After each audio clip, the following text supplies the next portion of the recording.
No sé qué quiero hacer con mi vida y por qué eso no es un problema.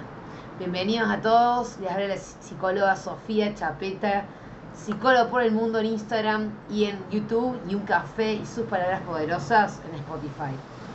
Y claro, no es la duda, es la presión. Y hoy quiero que hablemos de algo que probablemente muchos están sintiendo, pero que cuesta muchísimo decir en voz alta sin sentir incomodidad. Y es esto: no saber qué querés, no saber qué hacer con tu vida, no saber si estás en el lugar correcto, no saber si lo que estás haciendo tiene sentido o si simplemente lo que estás sosteniendo porque ya lo empezaste. Y lo más importante no es la duda en sí, es lo que viene después. Es esa presión interna que aparece y te dice, ya deberías saberlo. A esta altura tendrías que tenerlo todo un poquito más claro. Algo estás haciendo mal. Y ahí es donde el no saber deja de ser un estado natural y se transforma en angustia. Porque no es solo incertidumbre, es autoexigencia. La ilusión de la claridad y el contexto es real. Vivimos en una época donde la claridad parece ser la norma, donde pareciera que todo el mundo tiene un camino definido, claros, una dirección, objetivos claros, las redes sociales que explotan, personas que saben lo que quieren hacer, hacia dónde van, qué están construyendo. Y esto genera una sensación fuerte de desfasaje interno, como si todo estuviera avanzando y vos estuvieras dudando. Pero hay algo que es muy fundamental, que es entender que no todo lo que ves es realidad, que es una parte editada. El pasto del vecino siempre parece más verde. Y nadie muestra ese momento en el que no sabe qué hacer. Nadie muestra la confusión sostenida. Entonces, terminamos comparando nuestros procesos reales con versiones filtradas de otros. Y eso distorsiona completamente la percepción. Y eso parece mucho en consulta. Personas que creen que están atrasadas cuando en realidad están atravesando un proceso completamente esperable. No están fallando, están en transición. Pero como no va con la narrativa social, parece un error. Porque hoy es más difícil saber y estar en pie.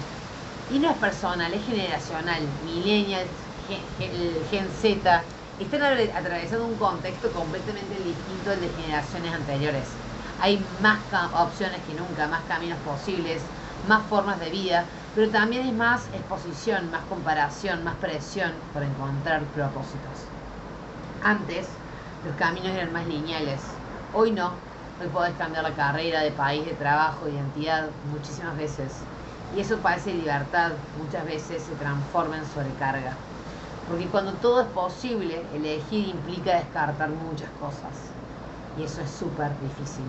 Y activa el miedo a equivocarte, a perder tu tiempo, a elegir mal. Entonces muchas personas no avanzan, no porque no puedan, sino porque no quieren equivocarse. Y eso significa pero un peso total. Y muchas veces genera parálisis. Y eso no es tranquilidad. Es tensión contenida, es energía y no se mueve. Por eso el no saber hoy no es solo una duda, es algo que está cargado de presión. Pero hay que entender que no saber cómo es parte de este proceso identitario. Hay algo que quiero que entiendas profundamente, que no saber qué querés muchas veces no es falta de dirección, es un proceso de reconfiguración interna. Es un momento donde lo que eras ya no te representa del todo, porque lo nuevo todavía no está construido. Y eso se siente como un vacío, pero es transición. Y se ve mucho en personas que migran, porque cuando cambias de país no solo cambias de entorno, cambia tu identidad. Lo que vos eras, tu origen, lo que te sostenía, lo que te definía. Y antes eso tenía sentido y hoy puede perder un poco de peso. Y genera desorganización interna. Personas que antes eran seguras, hoy dudan. Personas que antes sabían lo que querían, hoy no lo saben. Y pasa a ser quién soy en este momento. Y eso no se resuelve rápido. Entonces el error recae en la interpretación, que esto no es perderse. Acá aparece uno de los errores más grandes, que ¿por qué esto sería estar perdido? No es lo mismo estar perdido que estar en proceso. Estar perdido es no registrar, no cuestionar, no moverse. Estar en proceso es moverte sin tener todas las respuestas. Y la mayoría de las personas que sienten esto están en proceso, pero como no tienen claridad, creen que están fallando. Y eso genera angustia innecesaria. Porque no es que no hay dirección, es que la dirección todavía no está definida. Y eso es completamente normal en ciertos momentos de la vida. Hay que entender que la incomodidad, ¿y por qué no es negativa? Hay algo que creo que sucede un montón, que se asocia incomodidad, error en el proceso. El problema es que aprendimos a evitarla. La incomodidad es parte de todo. O sea, obvio que queremos claridad, ¿quién no lo quiere? Pero el problema es que aprendimos a evitar esta incomodidad y queremos claridad sin duda. Y toda decisión, sí, va a involucrar miedo. Y eso no existe sin incomodidad. Pero no es que a veces funciona del todo así. El crecimiento incomoda porque implica soltar lo conocido sin tener organizado lo nuevo. Y eso genera incertidumbre. Pero esa incertidumbre no es señal de que estás haciendo algo mal, es señal de que algo se está moviendo. Cuando evitas la incomodidad, muchas veces te quedas en lugares que ya no te representan. Y eso a lo largo genera más malestar que la propia incertidumbre. Ahora, voy a dar un poquito de herramientas, pero no como soluciones rápidas, sino como formas de ordenar lo que estás pasando. Quiero que te hagas ciertas preguntas. Por ejemplo, ¿qué te incomoda hoy? ¿Qué me están mostrando? Esto te pregunta y te lleva a preguntarte qué es importante, porque la incomodidad no aparece al azar. Entonces, en lugar de evitarla, podés usarla como información. Segundo, no es que qué quiero, o no sé qué quiero, o tengo miedo a equivocarme. Esta diferencia es clave, porque una cosa es miedo a equivocarse y otra cosa es no sé qué quiero. Muchas veces no es falta de deseo, es miedo a actuar. Y cuando lo identificas como tal, podés trabajar todo eso en un lugar seguro, ¿sí? En lugar de quedarte con la confusión. ¿O qué parte de mi vida estoy sosteniendo por inercia? Quiero detectar qué cosas no elijo activamente, sino por costumbre.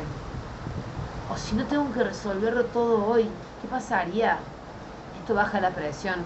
Muchas veces la ansiedad viene de querer resolver todo ya. Ojo, estas preguntas no te van a dar respuestas instantáneas, pero te van a dar algo más importante, que es esa dirección interna, ese mapita. Entonces lo importante es entender que la comparación nos hace sentir atrasados. Hay algo que influye mucho en esta sensación de no saber. Y es que muchas veces no registramos lo suficiente, que es la comparación constante. Pero no es una comparación real, es una comparación distorsionada. Comparas tu duda con la certeza del otro, tu proceso con el resultado del otro, tu incertidumbre con lo que el otro decide mostrar como claridad. Y eso genera una sensación muy fuerte de estar atrasado, de ir más lento, de no estar a la altura. Y esto lo escucho todo el tiempo en consulta. Personas que dicen, siento que todos avanzan menos yo. Todos saben lo que quieren menos yo. Todos lo tienen claro menos yo. Pero cuando empezás a profundizar, nadie lo tiene tan claro como parece. Solo que algunos muestran más seguridad que otros. Y eso no significa que uno esté mejor que el otro. Significa que están en momentos distintos del proceso. Y el problema no es que vos estás confundido. El problema es que estás midiendo tu proceso con una vara que no es real, ni siquiera tuya. Es por eso que hay que entender la importancia de la autoexigencia como motor y como límite. Aparece otro punto muy importante, que es la autoexigencia, porque no saber qué duele es normal, pero no duele solo por la duda, duele por la exigencia de tener que saber qué es. Esa voz interna que dice, deberías estar avanzando, deberías estar así, tendrías que tener las cosas claras. Aprendimos que avanzar es tener respuestas, que dudar es perder tiempo, que frenar es retroceder. Pero no es cierto. Desde la psicología sabemos que los procesos no funcionan bajo presión constante. El sistema nervioso no toma buenas decisiones cuando está en alerta, cuando hay demasiada exigencia. Lo que aparece no es claridad, es bloqueo. Por eso muchas veces cuando más te exigís saber, más te confundís. Y eso es clave entenderlo. Bajar la exigencia no es básicamente rendirse, es generar las condiciones internas para poder pensar mejor. Y por eso hay que entender cuando lo que antes eras ya no encaja. Y son momentos en la vida donde lo que antes te definía deja de hacerlo y parece que todo se cuesta, pero cuesta abajo. Lo que antes te daba sentido ya no te alcanza, lo que antes te motivaba ya no te mueve igual. Y eso genera una sensación muy particular que muchas veces se interpreta como vacío. Pero no siempre es vacío, muchas veces es transición. Es ese espacio incómodo donde lo viejo ya no encaja y lo nuevo todavía no se terminó de construir. Y eso es profundamente desordenante, porque no hay identidad clara, no hay una historia que te puedas contar fácilmente, no hay un soy esto. Y eso genera ansiedad, pero también un momento de reconfiguración muy potente.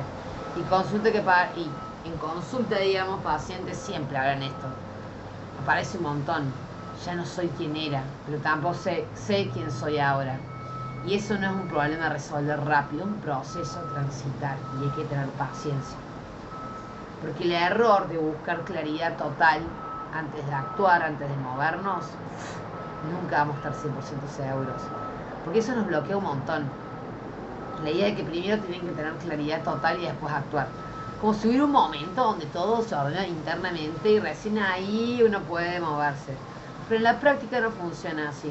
La claridad no siempre viene antes de la acción, muchas veces viene después. Se construye en el hacer, en probar, en equivocarse, en ajustar. Y eso es incómodo porque implica moverte sin garantías, implica aceptar que no vas a estar o no vas a tener todas las respuestas antes de empezar. Pero también es liberador porque te saca de la espera constante, te permite avanzar aunque no tengas todo en claro. Y esto es clave. No necesitas certezas totales para dar pequeños pasos. Necesitas dar un mínimo paso en alguna dirección para darte el permiso de explorar. Pregúntense, ¿qué parte de tu vida ya no sentís propia aunque la sigas sosteniendo? ¿Qué estás evitando por miedo a equivocarte? Ahí detectás automáticamente el bloqueo, porque muchas veces la falta de acción no es falta de deseo, es miedo. ¿Qué versión de vos estás tratando de sostener que ya no te representa? Encontremos nuestra identidad. Muchas veces el conflicto no es externo, es interno. ¿Qué te daría más tranquilidad hoy? ¿Tener razón o animarte a probar? Esto rompe con la lógica de la perfección, porque no se trata de acertar siempre, se trata de moverse. Estas preguntas de vuelta no resuelven tu vida en este momento, pero te ayudan a ordenar lo que está pasando internamente, porque sin eso no hay manera de entendernos y ser coherentes con el afuera. Por eso es importante redefinir lo que significa avanzar. Hay algo que necesitamos redefinir, que es qué significa avanzar, porque muchas veces creemos que avanzar es tener claridad, tomar decisiones grandes, tener todo resuelto, pero avanzar también puede ser dudar y seguir, puede ser cuestionarte, puede ser probar algo distinto, puede ser salir un poco de lo conocido, puede ser permitirte no saber sin frenarte. Y eso también es movimiento, frenar también es parte de ello, y eso también es progreso, pero como no se ve tan claro, muchas veces no se reconoce. Ahí viene la importancia de saber entenderte y de tu hábitat interno. Entonces, si hoy estás en un momento donde no sabes qué querés, quiero que te lleves esto con mucha claridad. No estás fallando, no estás atrasado, no estás roto. Estás en un momento que no tiene respuestas claras todavía. Y eso no es un problema, es parte del proceso. No te apures a resolverlo, no te castigues por no saber, no te compares con procesos que no conoces. Porque a veces el mayor crecimiento está en saber, está en sostener la duda sin frenarte por eso. Está en animarte a explorar sin garantías. Está en permitirte construir algo nuevo aunque todavía no tenga una forma definida. Y quizás lo más importante de todo esto es que entiendas que no estás perdido, estás en una parte del camino que todavía no tiene nombre. Y eso también es avanzar. Pero claro que hay algo que es muy importante a tener en cuenta. Y es, ¿por qué ir a terapia en un momento así? Ir a terapia no es para que alguien te diga qué hacer con tu vida, no es para que alguien te dé respuestas rápidas, te solucione todo, para que dependas siempre de esa persona. Es para algo mucho más profundo, que es ordenar lo que hoy sentís, desordenado. Cuando no sabes lo que querés, lo que suele pasar es que hay muchas capas mezcladas, expectativas, miedos, presiones, un historial personal, mandatos, comparaciones. Y todo eso junto genera ruido. Pero la terapia no te da una claridad mágica, pero te ayuda a bajar ese ruido, a escucharte, a entenderte, a poner en palabras, a diferenciar qué es tuyo y qué no. Qué es deseo y qué es exigencia. qué es miedo y qué es intuición. Y eso cambia completamente en cómo tomas decisiones. Porque cuando hay más claridad interna no necesitas tener todo resuelto para avanzar. Necesitas entenderte un poco más. Y no siempre se puede solo. Gracias por escuchar, gracias por estar acá. Recuerden poder suscribirse a este canal Psicóloga por el Mundo, un café y sus palabras poderosas en Instagram. Y si no, donde me van a encontrar siempre contenido continuo, día a día, Psicóloga por el Mundo en Instagram. Gracias a todos y no se pierdan el próximo capítulo.